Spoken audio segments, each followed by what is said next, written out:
Hello, my name is Jenkins. I am the executive chef and owner of Darker Than Blue Cafe in Baltimore, Maryland. Welcome to 5 Minutes of Flavor. We're going to prepare our Louisiana-style blackened tilapia with jasmine rice and sauteed baby spinach. And we're going to start off by making the sauce right now. The sauce is really incredible, really simple to make. It's one of our signature dishes. We're going to start off with a little bit of olive oil. Love cooking with olive oil. And you're only going to put a little bit in the pan. And you're going to let that get nice and hot. We have a little blackening season. We use the Paul Prud'homme blackening season. And one of the things about using dried herbs, they're water soluble, so you want to be able to cook these things and heat them up nicely so that it has that flavor just jumps out at you. We're going to hit it with a little bit of garlic. Hear how that's jumping around in the pan? That's all that flavor moving around for you. Now, in our Louisiana-style cream sauce, some of the things I like to use are shrimp. And shrimp just adds a really great flavor. And I don't know many people that don't like shrimp, so. And salmon. It's a shrimp and salmon cream sauce. And we're adding the salmon. And we hear those flavors jumping around in the pan there. And what you want to do is you want to caramelize the shrimp and the salmon and really get it going there. You want to spread it out in the pan there so that you have a lot of surface area so it cooks nice and evenly. Now that you've got that jumping around in the pan, we want to add our peppers. I usually use a medley of peppers. The medley of peppers, we have yellow, we have green, we have red, and we've got some wonderful onions all chopped up and diced up in there. All right, as we're adding the peppers and the onion mixture, the medley of peppers, you want to make sure that gets caramelized nicely in the pan also with the shrimp and the salmon. You see it's still sizzling there. You want to just toss it a little bit. Look at those colors. Those colors are incredible. You see the pinkness of the shrimp. You see the red, you see the green, you see the white, and that's going to play into once you pan this up and you present it to your friends during those wonderful dinner parties that you have. Now that we've got all those flavors macerating in there together, we're going to add the rest of the ingredients, the liquid ingredients, and we're going to let it reduce down, and it's really going to make that flavor a little bit more poignant. You're going to taste it a little bit more, because the one thing that we want to understand when you're cooking something that's low country, it does have a bold flavor to it. It does have, what we'll call a little bit of a kick to it. Now we're going to add the sherry. Now you're only going to do a little bit of sherry. Sherry, once it reduces down a little bit, sherry has a really nice sweetness to it because it's a fortified wine. So it is fortified with a little bit of sugar.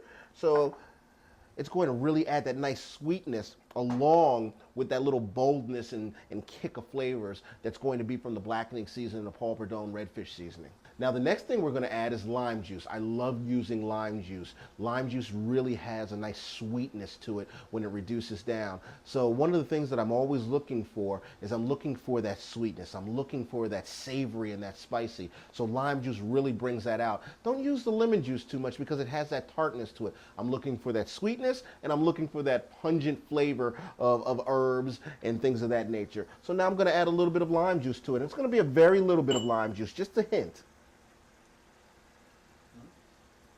Just a hint of lime juice.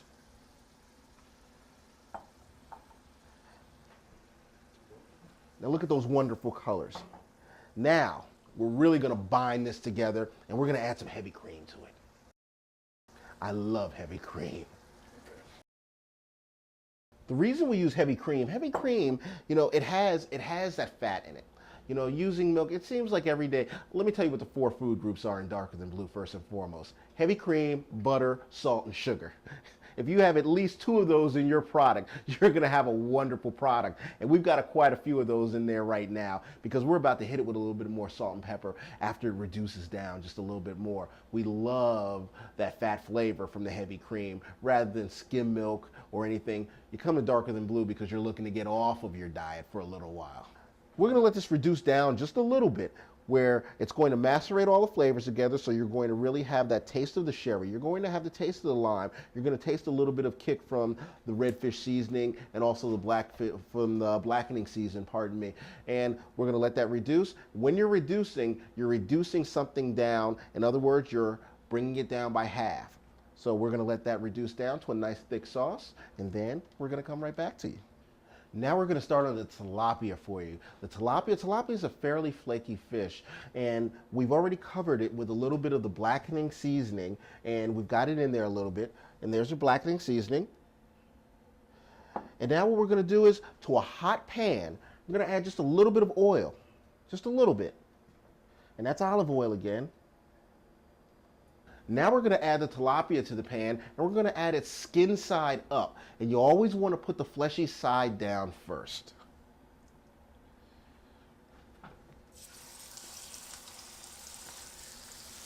You hear how that's jumping around the pan? Now you want to kind of just let that sit there for right now, because you don't want to move it around too much. Every time you move that, heat is going to come out of it, and it's going to slow down the cooking process just a little bit. Notice how the smaller side is cooking a little bit faster. You want to be mindful of that, because you don't want to overcook either side of the fish. So just when that's starting to whiten a little, and just when it's starting to whiten a little bit around the edges here, that's when we're going to be ready to flip it. Being careful, always flipping away from you, as not to burn yourself. Look at the beautiful coloring on that. Nice and golden brown. Now some people tend to darken their blackening a little bit too much. So you want to be mindful not to burn it, because with those flavors and with those herbs, it tends to cook very quickly. So you want to be mindful. Just when it starts to turn white around the edges, that's when you want to be able to flip it. We're going to set it off to the side, and we're going to let the carryover cooking process just take it the rest of the way home. And then we're going to get started on the best part of the meal, the sauteed baby spinach. Now we're going to do the spinach. This is the best part. You'll find sauteed baby spinach on most of the products here at Darker Than Blue, because it's just a wonderful dish, and it's very easy to make, and people always ask, what'd you do to the spinach? It's very simple, just very basic, and I'm going to show you. You're going to start off with a very hot pan, because all you're going to be doing is wilting it down with just a little bit of olive oil, just a very little bit. And notice we're cooking everything with olive oil today. And then what you're going to do, you're going to add a small amount of garlic. And hear how that garlic's cooking in the pan. Oh, I love the way that sounds. We're going to just let that brown just a little bit. And we're just going to move it around in the pan just a little. Take it off the fire. Because the one thing you don't want, and that's what's going to ruin your spinach, is if you just let it brown too much. You don't want to let it get too dark. It's perfect right there. All right, now we're going to add the spinach, now that we have that beautiful brown color.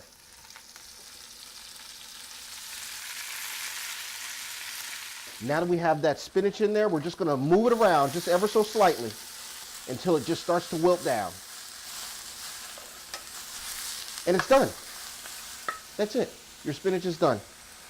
It cooks that quickly, folks. Now that we've completed all the components of this dish, we're now going to plate it up and put it together for you. The first thing we're going to do is we're going to add the sauce to the bottom of the pan, to the plate. And this sauce, notice it still has that creamy consistency to it. Notice it still has that creamy consistency to it. And that's going to be key for when we add the rice to it, because it's going to soak up into the flavor with that rice. Now, we've made some jasmine rice a little earlier, and we're going to add that to it. And what I like to do is, it's just a nice round roll of jasmine rice. It's going to go right in the middle.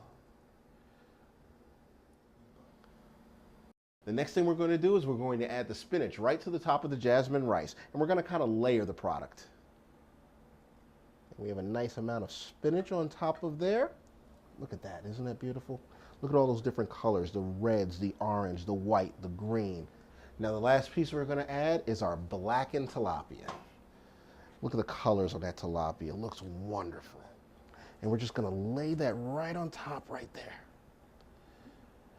And there we have it, our blackened tilapia with our Louisiana-style cream sauce, jasmine rice, sauteed baby spinach, one of our largest selling dishes at Darker Than Blue Cafe, where blues and jazz meets great food. My name is Casey. Thank you for joining me in my kitchen and preparing our blackened tilapia with Louisiana-style cream sauce, jasmine rice, and sauteed baby spinach. This has been your 5 minutes of flavor. Happy cooking.